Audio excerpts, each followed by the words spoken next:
Greetings, this is this, and I am me. And so you're going to want to start with white nails, okay? That's your base. Now you're going to cut out a whole bunch of different word chunks from magazines. I chose black letters with a little bit of red lettering for mine. Then what I'm doing there is I'm wetting the magazine clipping with rubbing alcohol, okay? And it dried out really quickly, so I actually just re-wet it again. So if that happens to you, just re-wet it and be, liberal with the rubbing alcohol, okay? I don't think you can put too much. Then you simply just, as you can see, press it onto your nail.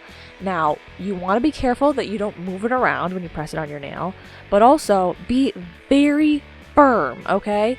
The more rubbing alcohol you put on it, so the wetter it is, and then the harder that you press it onto your nail, the better results you're going to get. Because as you can see, I've done my other hand already, so I've tried it out a little bit already, and I learned over time that was the good move to do. So get ready for this nail, because this is the good nail. This is the one that I did a really good job on.